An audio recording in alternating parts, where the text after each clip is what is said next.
দুঃখের বিষয় হলো ভাই যে পৃথিবীর লোক আমরা আজকে নবীকে মানি না, পৃথিবীর লোক আজকে নবীকে মহব্বত করি না, পৃথিবীর লোক আমরা আজকে নবীকে নূর কহে মানি না।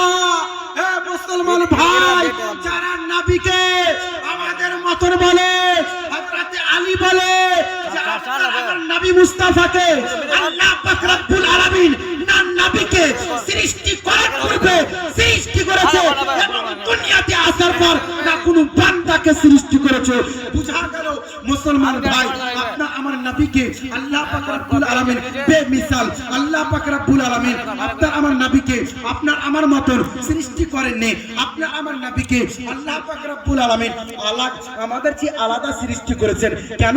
হযরত আলী বলে মিশকাত শরীফের হাদিস খন্ড পৃষ্ঠা নম্বর হলো 517 মধ্যে লিপিবদ্ধ রয়েছে, লাম আরকাবলাহু ওয়ালা বাদাহু। হযরত জিবরাইল বলে, হযরত আলী বলে নবী মুস্তাফার মতন না কোনো বান্দাকে, না কোনো মুমিনকে, না কোনো ইনসানকে, না কোনো ফেরেশতাকে বানাচ্ছে। জোরে বলুন সুবহানাল্লাহ। বিরাদার ইসলাম, কিন্তু আমরা আজকে নবীকে আমাদের মতন বলি, আমরা নবীকে আমাদের বড় ভাইয়ের মতন ভাবি। হে মুসলমান ভাই, নবীকে ভালোবাসার নামই হলো ঈমান। নবীকে ভালোবাসতে হবে, নবী মুস্তাফার সঙ্গে রিলেশন রাখতে হবে, মহব্বত রাখতে হবে, তাহলে আপনি পূর্ণ মুমিন হতে পারবেন। আর যারা নবীকে ভালোবাসবে না, যারা নবীর সঙ্গে রিলেশন রাখবে না, যারা নবীর সঙ্গে ইতাআত করবে না, যারা নবীকে ভালোবাসবে না, তারা কখনো মুসলমান হতে পারে না। কেন কেন কেন? আপনি নামাজি হয়ে যান, আপনি হাজী হয়ে যান, আপনি কাজী হয়ে যান, একটা কথা মনে রাখবেন, আপনার ভিতরে নবীর মহব্বত যদি থাকে তাহলে আপনি পূর্ণ মুমিন হতে পারবেন।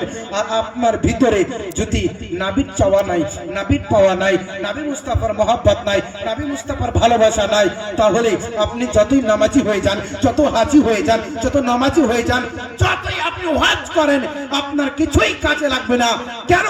যে নবী মুস্তাফা নামাজ নিয়ে আসলেন, যে নবী মুস্তাফা রোজা নিয়ে আসলেন, যে নবী মুস্তাফা হজ নিয়ে আসলেন, যে নবী মুস্তাফা যাকাত নিয়ে আসলেন, সেই নবী মুস্তাফাকে আজকে আপনি মানি না, আজকে আমি ভালোবাসি না। কিন্তু মুসলমান ভাই, আগে নামাজ নয়, আগে হলো কি?